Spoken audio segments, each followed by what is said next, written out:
The number one most growing genre on Twitch and all streaming platforms combined, number one genre was just chatting.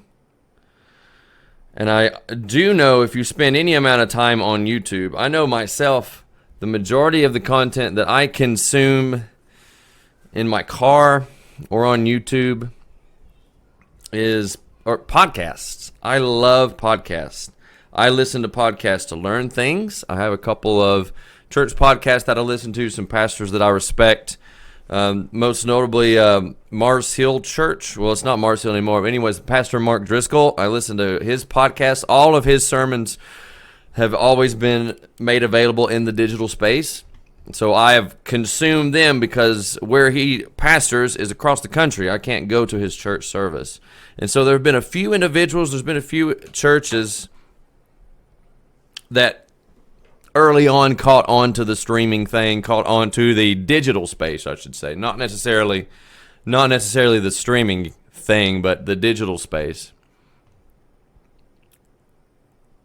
And there are churches like the church that I attend, that my family attends. It's a church called Rockbridge. Rockbridge has multiple campuses across North Georgia and some in Tennessee now. And so on any given Sunday, we all meet and watch a stream of one pastor in one location. So again, using the technology of streaming in that way, in a big corporate church way, but not a lot of people that I've seen so far on these big gaming platforms where there's just such a wide range, a wide audience of people. I haven't seen individual people using this as a platform, a podcasting platform for spreading positive message,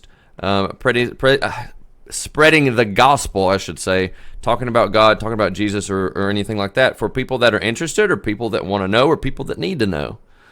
Because there are plenty of podcasts about anything.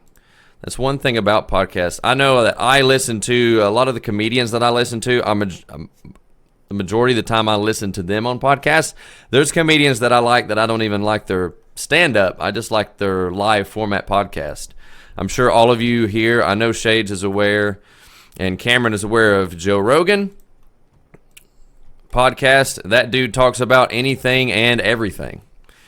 And so podcasting is something that there's a platform for everybody. There's plenty of podcasts. And so this is, I think, a space, especially in the Christian world or for the Christian landscape, that is being underutilized. Most places, most tech companies, tech places, I wouldn't say are as friendly to Christian content, Christian persuasion, but I think the majority of that has to do with Shades with the host, Randall with the host. Appreciate it, guys. I think the majority of that has to do with Christianity attaching itself so feverishly to political ideology, more so than theological issues, and just normal conversation. There are plenty of podcasts on both sides of the political spectrum that are just doing nothing more than having a conversation. And that's what I'm interested in doing, is having a conversation with you guys. The small time that we've been on the internet, and you guys that are here in chat, you guys can vouch for this. We've met so many people that are starving for attention. We've met so many hurting people.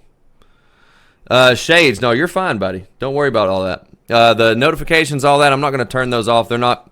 I prefer the interaction and the communication. This is how I teach, if I teach in a pulpit, or this is how I teach here. I won't be reading chat as much when I get rolling. I'll leave time at the end for comments and things like that. And so, again, this is new for me, new and different way of doing it. It'll take me a little time to get used to it. It'll take me a little time to get good at it. But hopefully through the conversation and me doing this will be beneficial and helpful to somebody. And this is the stuff that's going to be transferred to the YouTube. So for people that miss this, I'm going to be transferring this to YouTube. And YouTube, I want that to be my place of sermons, my place for podcasts.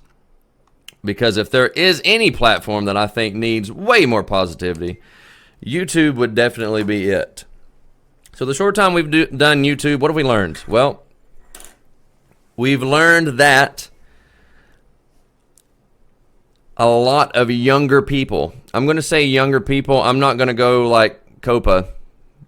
We're aware of the people that watch our content. A lot of young people. And by young people, I don't just mean kids. I don't just mean too young to be on YouTube. I mean young people, teenage, young people, young adults. A lot of young people consume live content, consume YouTube content, consume gaming content more so than probably any other content in history. The only thing comparable would be radio or television. But so we have this new generation of people that are growing up and being exposed to this online world. For better or worse. You guys have been around to hear my for better or worse discussion on that. There is so much content consumed. There are literally businesses, there are literally people that in the past 10 years, past 5 years, there are literally people who have built entire careers on the amount of watch time. Multimillionaires. Businesses, not just individuals, but businesses created in helping more people create content because there's so much of this content that can be used for advertising. There's so much of this content that attracts a young audience. And advertisers get it, platforms get it, tech companies get it. And again, I don't think a lot of people in the Christian space get it yet. Get it yet. I hope to see that change. I want to see that change. I'm going to do my part to change that.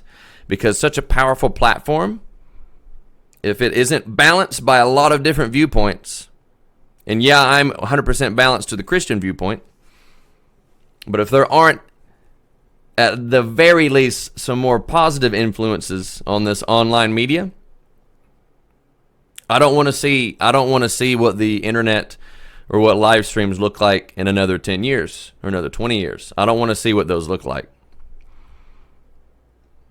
So it's just going to take a community of individuals. It's going to take some individuals that just have the stones to man up, woman up, and create more positive influences. This is one of the reasons why I love Miss Samantha so much. I could care less about Roblox. I don't like the game. I don't get it. But Miss Samantha goes on stream daily, makes videos daily. And that lady will sit and explain the Bible to kids. It's in her descriptions. There's absolutely no question what her beliefs are. And she has no problem explaining those to you. She's not afraid of whatever backlash may come her way. Like she's got commands in Nightbot explaining salvation to kids. Now, there may be some of you out there that don't agree with that. You don't want anything to have to do with salvation. That's fine and dandy, but Miss Samantha's going to get online and she's going to spread her message of positivity the way she wants to spread it and the way that works and the way that she's convicted to do so. So I respect Miss Samantha for whatever she does, whatever content she's doing. I respect her for that reason. She's consistent. She understands her audience who's watching her content. She is protective of her community. And she spreads her positivity fearlessly. So that's why I love Miss Samantha. And we need more of that. We need more of that. Memphis Rich may not have been the most family-friendly individual, but he created a conversation that was real for people. And I dare say he impacted a lot of people in a positive way. Maybe he didn't do it in the best way, but he impacted people in a positive way. So there's clear suffering that we've been introduced to and that we can see in the online space. A lot of people starve for attention, and a lot of people suffering. Like, we've followed whole communities. Just the small amount of people that have followed our streams in the community that we have. We've met so many people from different walks of life. We've seen so many people from different walks of life, different parts of the country, different parts of the world. And we all share one thing in common, and that's the suffering. We all suffer in one way or another. Some of us suffer physically. Some of us suffer mentally. Some of us have anxiety. Some of us suffer financially. Even if we ourselves aren't suffering, you have suffering in your life somewhere.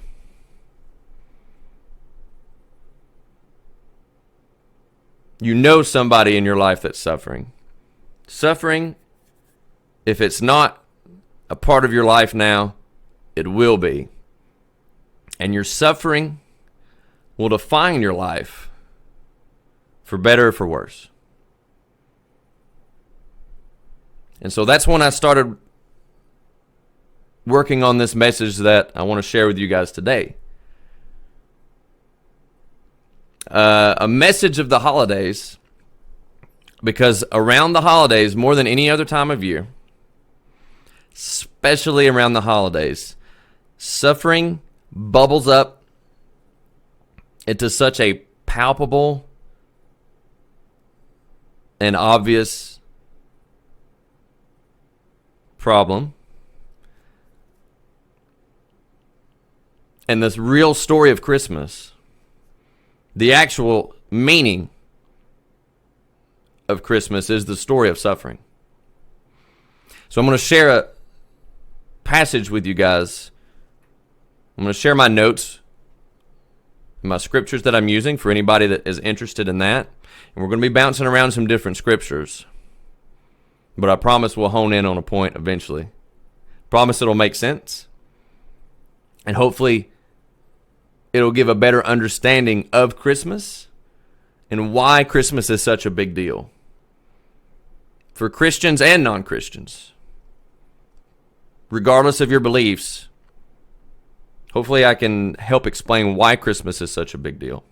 Shays, he absolutely brought joy and challenge in his ego. He challenged himself where he did not have to. He forced himself to do things on the internet to prove that they could be done and to share his message of suffering. And a lot of what he told me, and a lot of what his brother told me, inspired me to do what we're doing now, and inspired a lot of thoughts and a lot of scriptures on this message, that we're doing here today. So the real story of Christmas. If I were to ask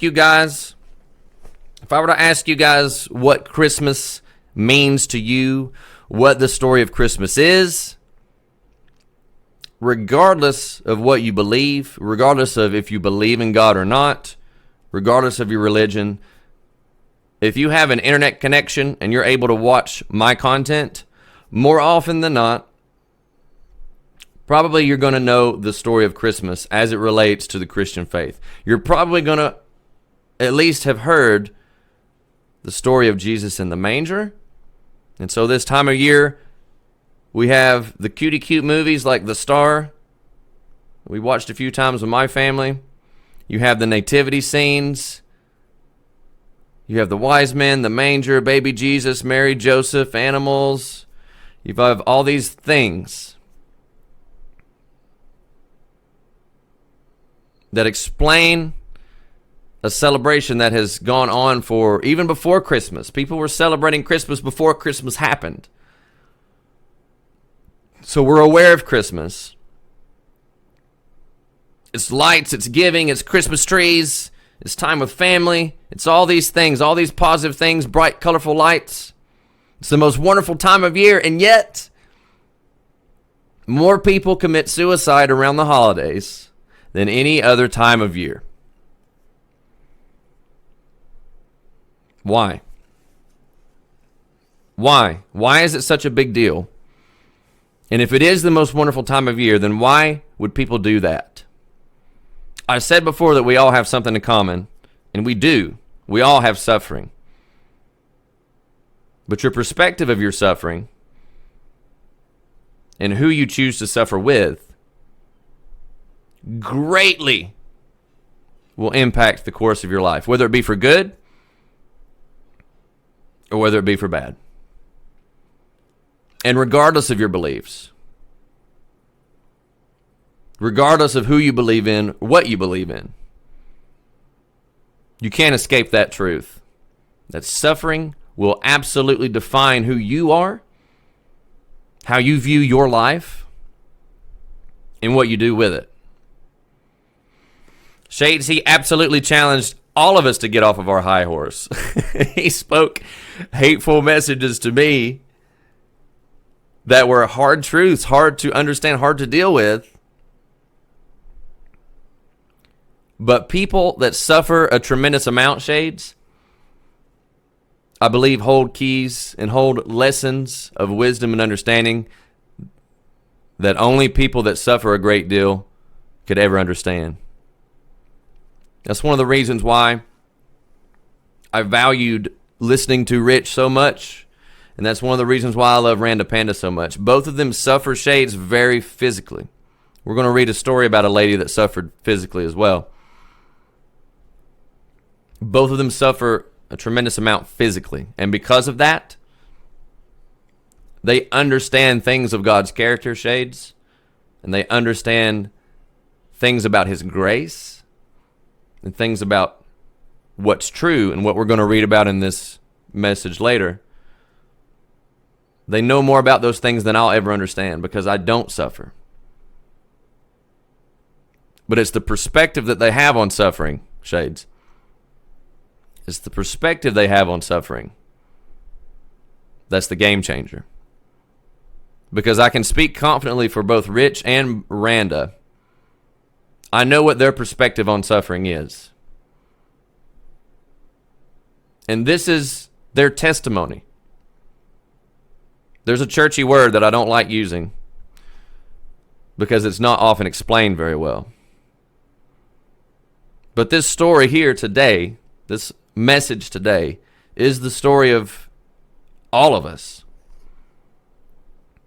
And it's the reason why I have so much respect for Rich, because he was able to see clearly what suffering was doing for him and what it could do for all of us if we choose to believe in it. So let's get into the message. The Christmas story that I promise you've never heard of, even if you are a church individual. I live in the South, guys, southern United States. There's a church on every corner. So it's difficult for me sometimes when I talk to people that live in other places. It's difficult for me to take myself out of what I'm used to and what I grew up with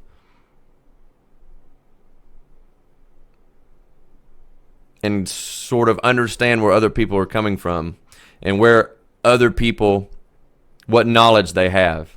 And so when I do these messages, I try to be as explanatory as I can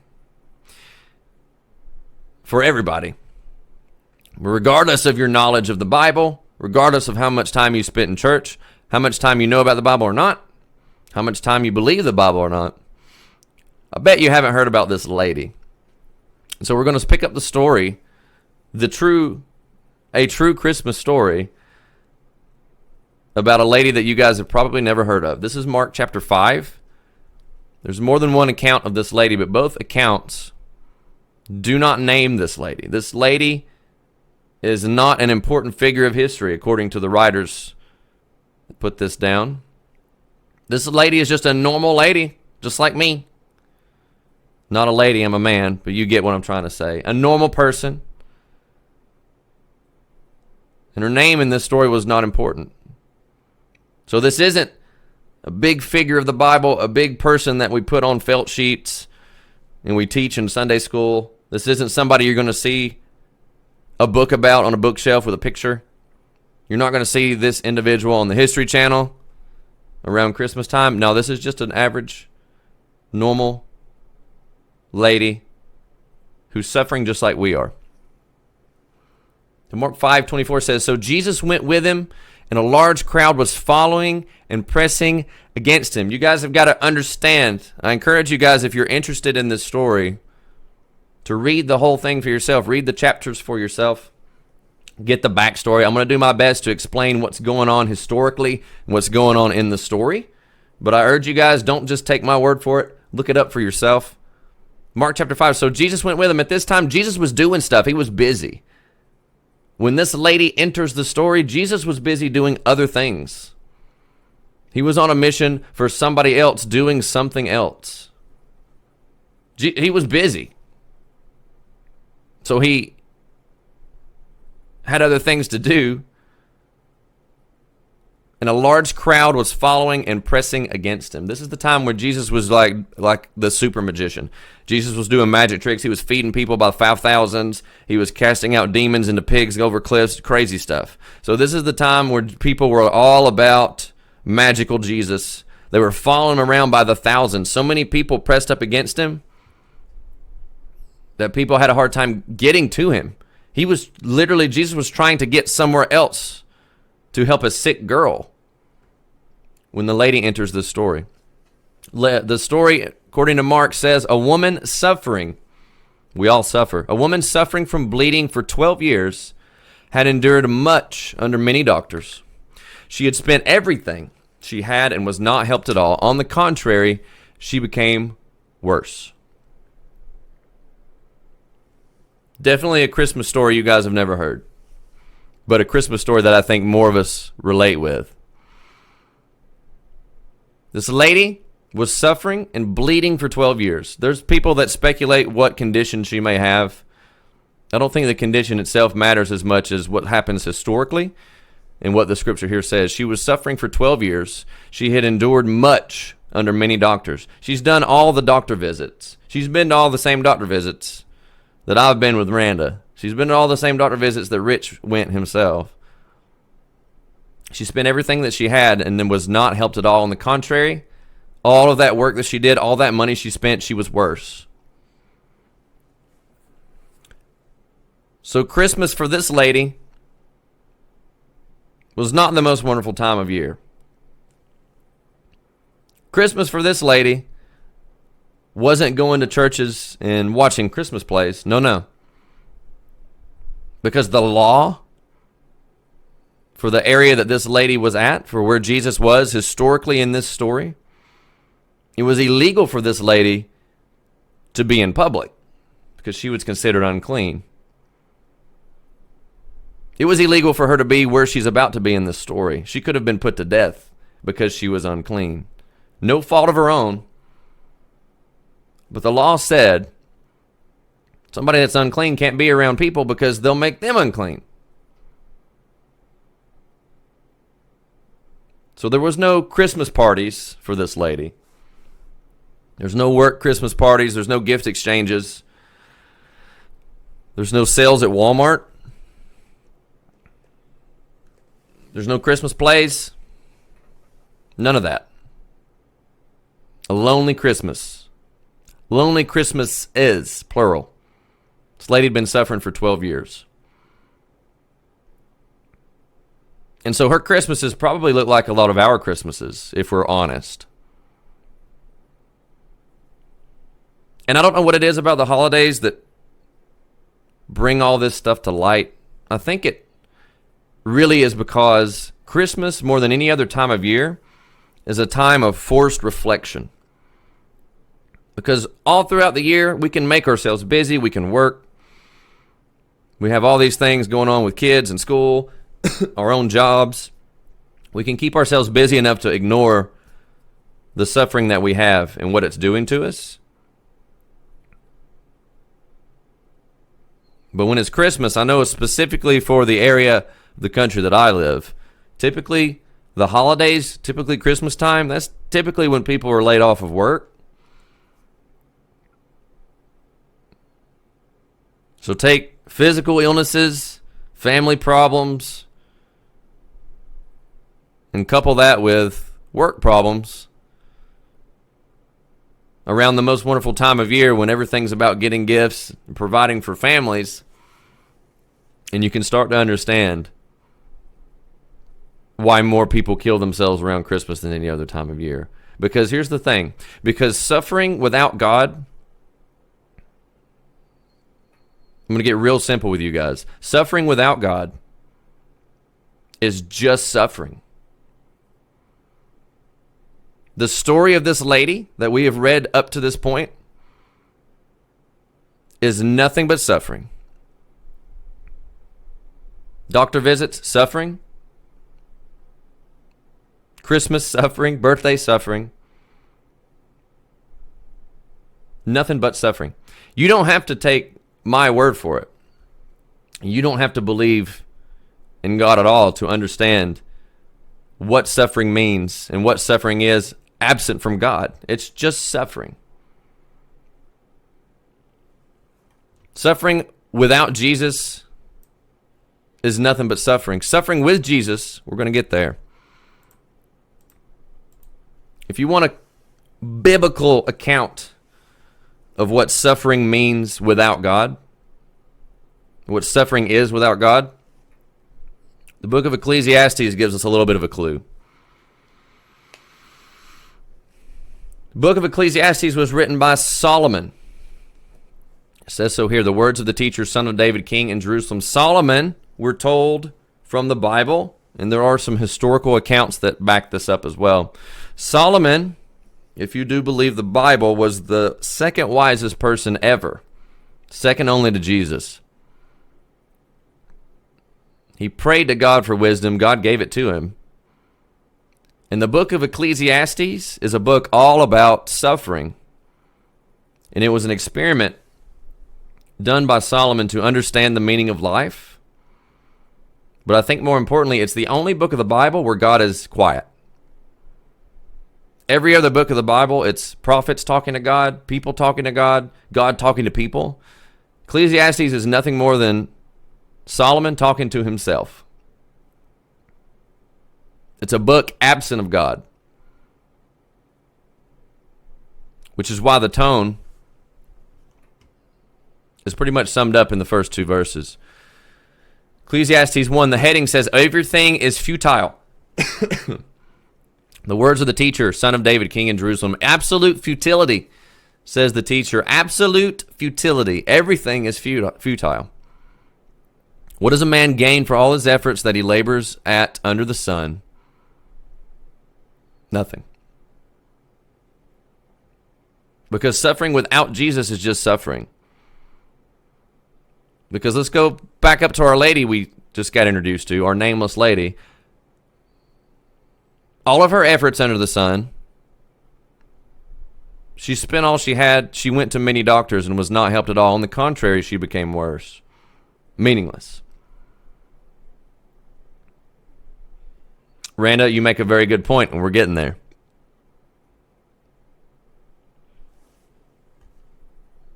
Now, that's the Christian point of view of suffering without God. If you don't like the Christian point of view, I had somebody yesterday tell me that they were atheist. Okay, atheist. One of your definitely top 5 atheists in your beliefs, a man by the name of Frederick Neich. He's an interesting character. Frederick Nietzsche. I can pull him up on Wikipedia. He was a German philosopher. He wrote a tremendous amount about suffering. Funny enough, Frederick Nietzsche's father was a minister. Frederick Nietzsche outspokenly and clearly denounced God. He drove himself insane and died of insane on his deathbed. Well, not died on his deathbed. You get what I'm saying? He died insane. Drove himself insane before he died. He wrote a very, very, very much about nihilism. And he's famous for coining the phrase, God is dead and we have killed him. and one of the most profound atheists that we have in history,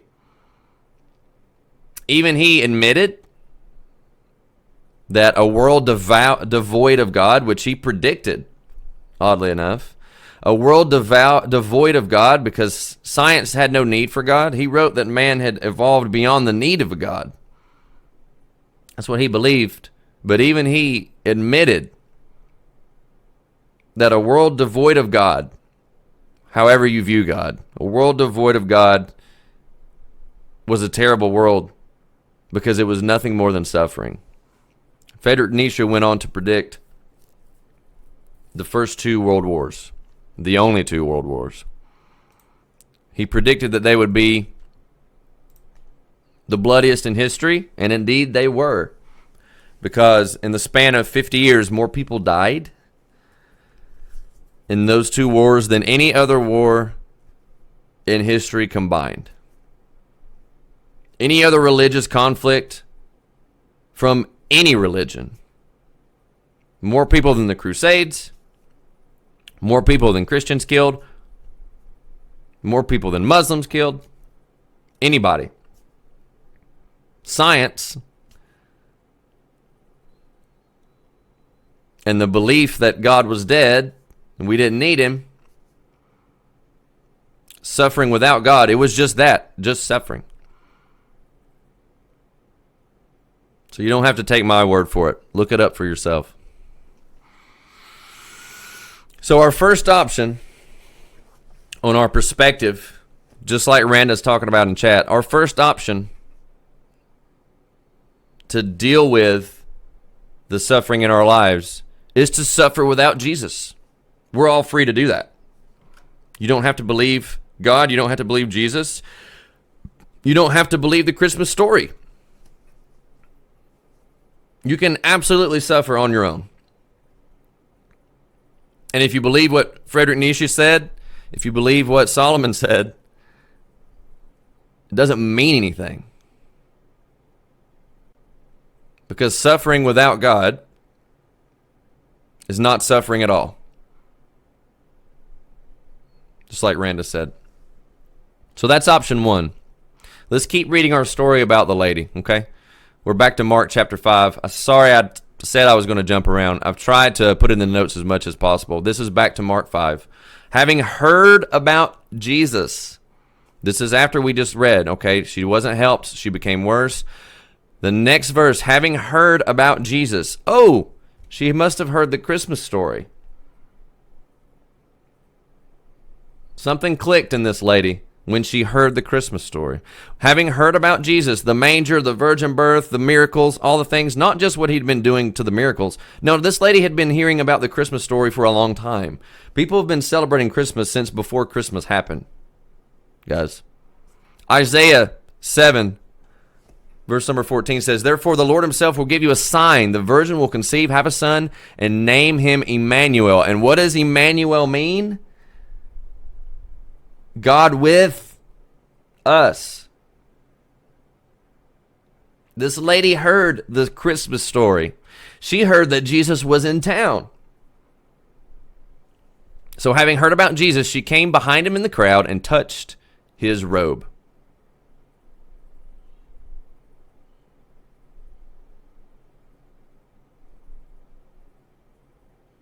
Suffering without Jesus, suffering. But suffering with Emmanuel, God with us, becomes something completely different. Means something completely different. And gives you something that you don't expect. Why did she touch his robes? Verse 28 says, for she said, this was her plan, if I can just touch his robes, I'll be made well.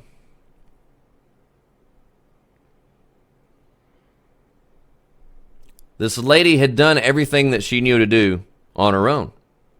This lady had suffered Christmas, suffered the holidays by herself for the last time. And her point was simple. Her objective was simple. She didn't want anything more out of Jesus other than to be made well. And she chose not just to suffer on her own anymore, or with the doctors, or with anyone else, with her family, with herself, with doctors. She made a very, very, very different choice. She altered her perception, her perspective, and she made a choice to suffer with somebody else. Verse 29 says, instantly her flow of blood ceased, and she sensed in her body that she was cured of her affliction.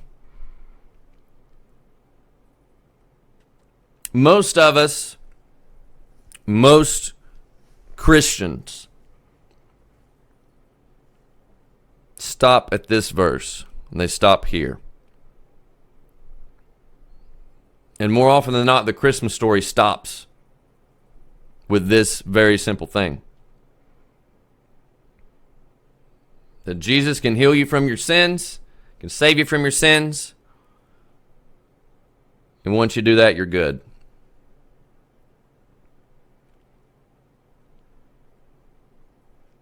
But the reason that the Christmas story is so powerful, the reason that it's been celebrated for generations, the reason that it's still celebrated today, and the reason why people can suffer with Jesus and live such a positive life, live such a life with meaning, is not because the story stopped here, it's because what happens next. Verse 30 says, at once Jesus realized in himself that power had gone out from him. He turned around in the crowd, thousands of people, mind you. Remember the beginning of this story? Nobody could get by Jesus. They were having trouble getting Jesus from point A to point B. Many people were touching Jesus. Jesus realized that power had gone out from him. He turned in the crowd and said, who touched my robes? His disciples said to him, you see the crowd pressing against you and you say, who touched me? So he looked around to see who had done this. Then the woman, knowing what had happened to her, came with fear and trembling. Remember, it was illegal for her to be doing what she was doing. Fell down before him and told him the whole truth. Daughter, he said to her, your faith has made you well. Go in peace and be free from your affliction. This lady wasn't suffering by herself anymore. She could have touched his robe, been healed, gone about her business. But the Christmas story is so powerful and so meaningful.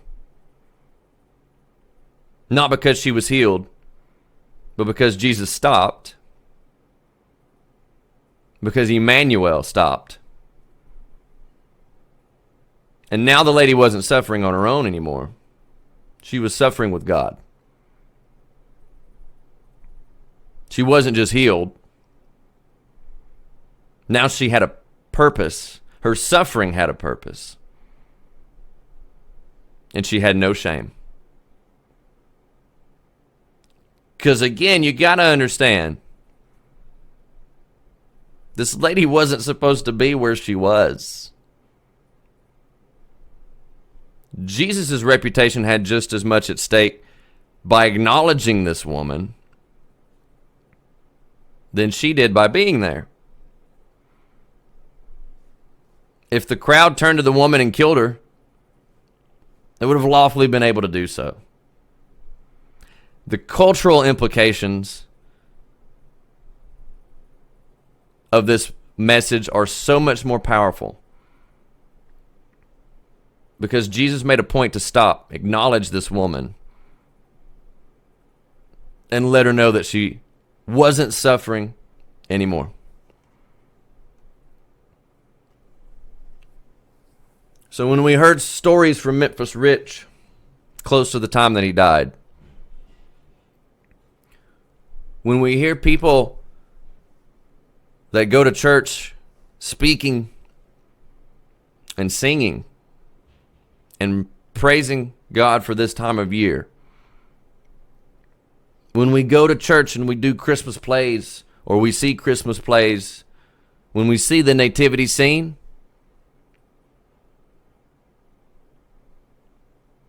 this is why. Because we have a reason now for our suffering. Because we're not stuck with one option of suffering, and that's it. Now we have a different option. We have an option number 2. We have someone to suffer with us that came for us.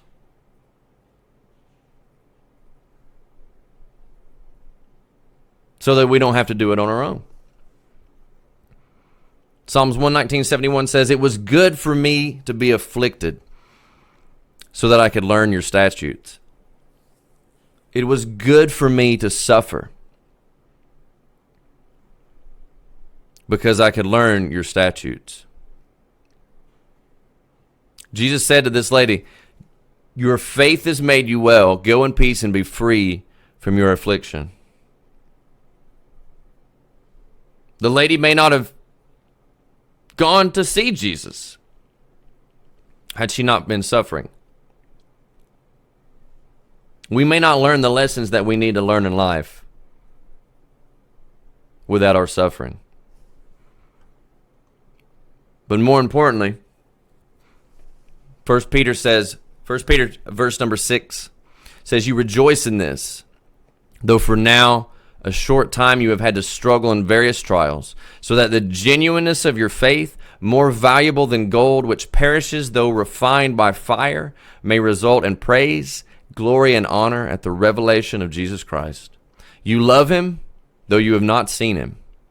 And though not seeing him now, you believe in him and rejoice with inexpressible and glorious joy, because you are receiving the goal of your faith, the salvation of your souls." There's another option. There's another option for suffering. Option 1, suffering without God. Option 2, suffering with God.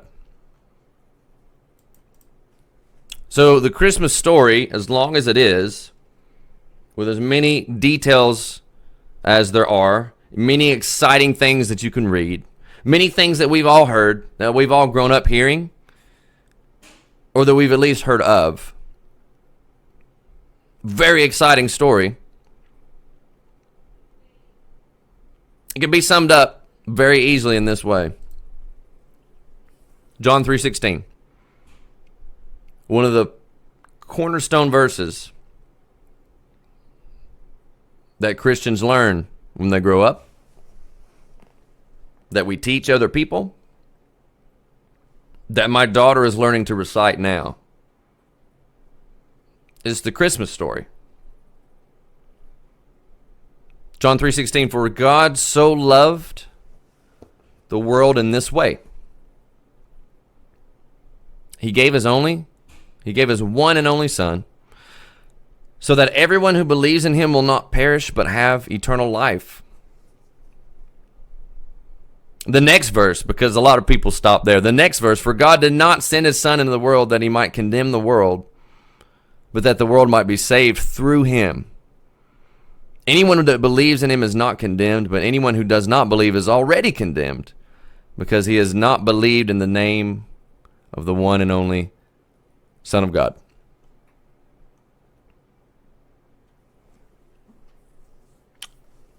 So God is there. And to quote one of my favorite movies and one of my favorite theological discussions and one of my favorite movies for this time of year, Forrest Gump, Lieutenant Dan says, "God is listening, but I have to help myself." You got two options, guys. And it literally is up to you to decide who you want to suffer with. You can suffer by yourself. You can suffer alone. or you can suffer with Jesus. Emmanuel, God with us. And so for everybody that hears this, for everybody in this community, for everybody that sees this on YouTube,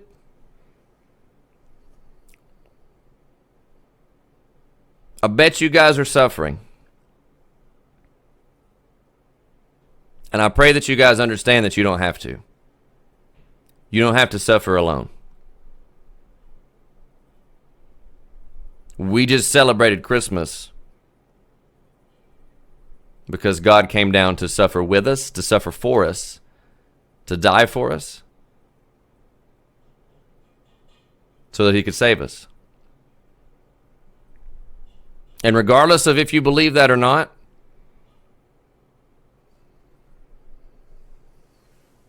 I pray that suffering gets your attention. And instead of suffering teaching you a lot of bad things, making you bitter,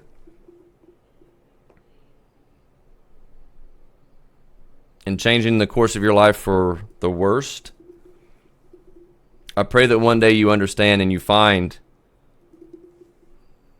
that you don't have to suffer alone, and that your suffering can mean something, and that it could teach you something. For those of you out there that do believe and are discouraged, for those of you that are suffering from whatever you're suffering from, I pray that this holiday season, God will give you peace, and he will give you understanding that the suffering is for something. It's for something greater than you can understand. And it's to make you better than you ever thought you could be. So saying all that, guys, that'll be my very first message on Mixer, on YouTube. And I look forward to working on the next one. So if you do watch this on YouTube, if you're here in chat now, let me know what you guys think in the comments. If you have a question, a comment, or another point of view that I didn't mention, I'd love to hear about it. I'd like for these to be a regular thing on Sundays, because Sundays, again, is a special day for me, for my family, for Christians. I have a platform and an ability to do this and to share this with you guys. So am I going to continue game streaming? Yeah, I'm going to continue game streaming. We're going to play Terraria tonight, and I'm probably going to get frustrated again. But on Sundays, when I have the ability, which will probably be every other Sunday, I'm going to work on some more messages and hopefully spread a little positivity and spread a little Jesus on the internet. If there's something you would like to hear me talk about, if there's a question you have, a passage of the Bible, or just a topic that you'd like for me to explore, let me know in the comments. Let me know on stream, and I'll see what I can do. Pink Shade says, I used to think bitterly about my exes leaving me until I realized they were bettering their life, looking for something better. I used to suffer in that way until I realized I may have helped them to a better life. It's all about perspective. And Memphis Rich forever made an impact on me because of his perspective of his suffering. He told me before he died exactly what this woman said. Rich said he was such a hardhead that he probably wouldn't have believed in God had God not given him a horrible crippling disease. And he told me he was thankful for it. Rick, appreciate you, dude. Shade says, I absolutely enjoyed listening. Thank you for your time. You are welcome. I appreciate you guys being here. Again, for those of you that missed it, I am going to put this, I'm not going to put Journey and Miranda playing, but I am going to put the message on YouTube. That's what I want my YouTube to be for. I've got some plans for Patreon, for like my sermon notes and things like that, and some blog posts of the same genre and positivity from Randa Panda. I've got plans for that on Patreon. But for my YouTube, this is the kind of stuff I want to make for YouTube. I want to do my game streaming on Mixer. I want to do my podcast. I want to do my messages on YouTube. So if you did miss it, or if you want to hear it again, you can find it on YouTube. Most likely I'll be uploading it this evening. I'll try to keep those uploads on the YouTube on Sundays is when I'll be doing that. There's nothing wrong with your gameplay, Randa, but it has a minor in it. Mixer Terms of Service says that a minor can be present on stream as long as they are clearly chaperoned by a guardian on stream at all times. YouTube, not so much. YouTube, not so much. So anyways, guys, that's it for me now. I'll be back this evening at normal time, around 7 p.m. Eastern Standard Time. Let's play some video games. Let's play some more Terraria. I got so much work to do. My mind is racing about all the stuff that I got to do. I got so much crap to get. All kind of stuff. I need to get, I think tonight I want to try and get a few more items. And I might have to make a corruption world so that I can get some more stuff. We're going to do that. Later in the evening, we'll do some Bastion. Thank you guys again for being here. I'll see you guys tonight.